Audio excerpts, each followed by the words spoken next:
Gracias una vez más por estar con nosotros. Yo estoy disfrutando este programa, pues estamos hablando del desarrollo de la ciudad, los inicios, el génesis, con Ricardo, un arquitecto versado que yo sé que desde ahora en adelante él va a ser invitado a muchas plazas a dar conversatorios sobre lo que es el desarrollo de la ciudad, su inicio. Hablábamos del símil entre nosotros y Cuba. ¿En qué nos parecemos? Bueno, nos parecemos porque hubo colonial y arquitectónicamente. Colonial y arquitectónicamente se dio una gran migración del capital que se asentó en la colonia, se fue al negocio de la caña de azúcar y obviamente la similitud en términos de estilística de las construcciones era similares.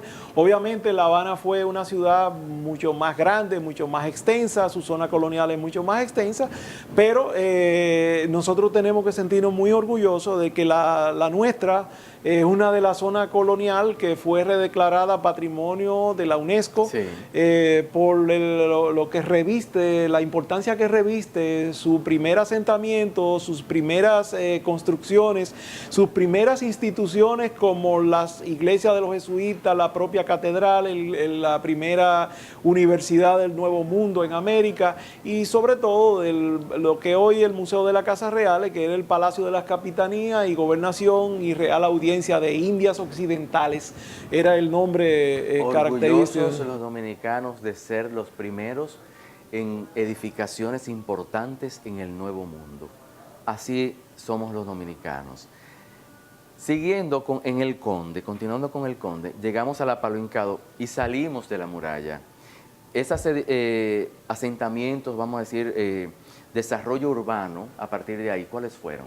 Bueno, la ciudad, vamos a decir de alguna manera, explota y las necesidades de los habitantes de la ciudad amurallada crece y deciden irse a las afueras. En eso se conforma lo que es hoy Ciudad Nueva, con una serie de construcciones en linderos cero, sin callejones, todo pegado, pero más adelante se fue creciendo la ciudad y se expande a través de dos grandes avenidas que salen del Parque Independencia. El Parque Independencia, no hay que olvidar que también su autor fue el arquitecto Antolín Nechodoma, y que inmediatamente el Parque Independencia se hace, ya habían los primeros caminos de lo que es hoy la Avenida Bolívar y la Avenida Independencia, en donde habían casas quintas. Que parte del kilómetro cero. Kilómetro cero, y el famoso Camino de San Carlos, que era lo que hoy es la 30 de marzo. Sí.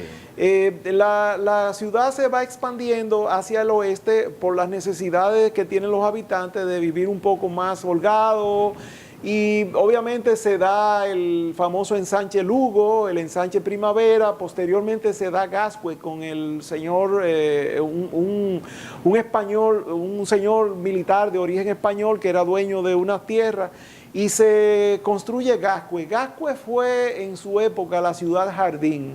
La ciudad jardín porque la vegetación que había era inmensa. Era una forma donde se dieron una serie de casas de la pradera, casas sevillanas, con patios interiores.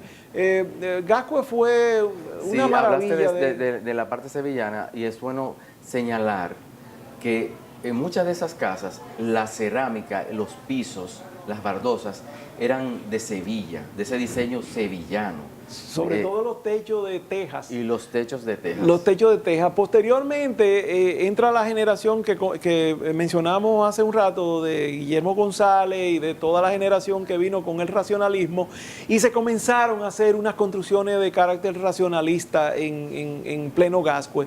Mucha gente lo aceptó como algo muy moderno, otra gente dijo que era un estilo muy frío, que no le gustaba. Creo que la gente siempre es un poquito reticente a los cambios. ellos, pero al final lo que enriquece Gascue es la multiplicidad de estilos que se da. Exacto. Y la convivencia de lo que hoy anhelamos como ciudad jardín. Gascue en un momento hubo un movimiento de conservación de esas viviendas. Sí, ¿Tú recuerdas eso? sí. Recuerdo que hubo un movimiento, posteriormente el tema fue cambiando, Sí. pero todavía en la gran mayoría o en muchos dominicanos queda el sabor de lo que era Gascue, porque estilos como el Art Deco, representado de lo que fue el cine élite, que hoy lo tiene el Canal 13 de televisión, ese edificio que aún se conserva en su mayoría, eran propios del estilo Art Deco de la década del 20, Y podemos decir 1925. que esas viviendas también correspondían a un cierto estilo de vida y de opulencia de la época. Claro, es así porque de hecho las familias más acaudaladas se fueron a vivir a Gascue.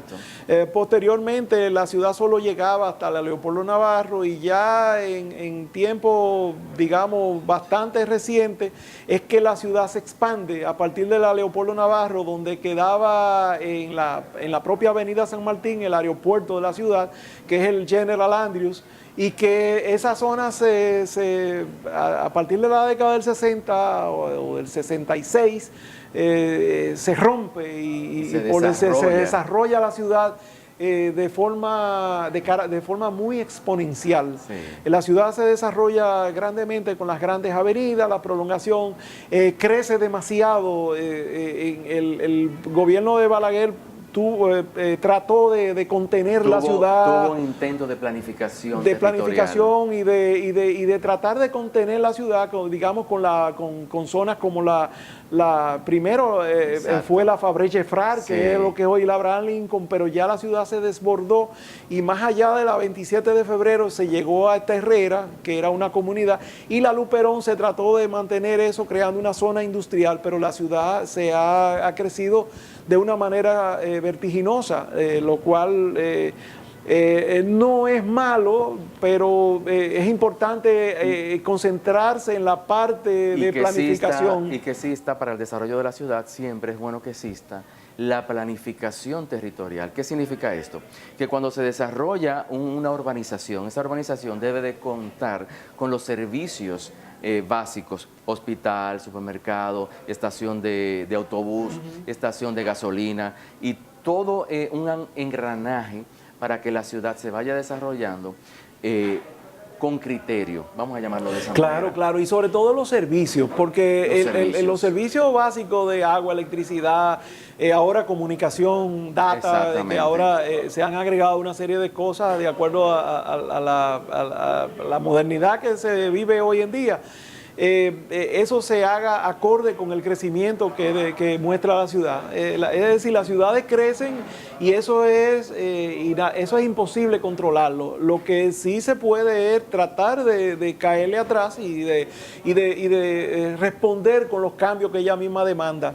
Entonces, en ese sentido, pues se puede ir construyendo y manejando una ciudad con carácter más profesional, más vivible para el ser humano, y yo creo que sí, o sea, así se han ido, por ejemplo, la Nacional de Construcción, que produjo una de las urbanizaciones más emblemáticas, que es Naco. Sí, pero eso vamos a hablar tras la pausa aquí en Una Ventana al Mundo. Y tras la pausa vamos a hablar de cómo se está desarrollando la ciudad verticalmente. Pero eso es solo aquí, en Una Ventana al Mundo.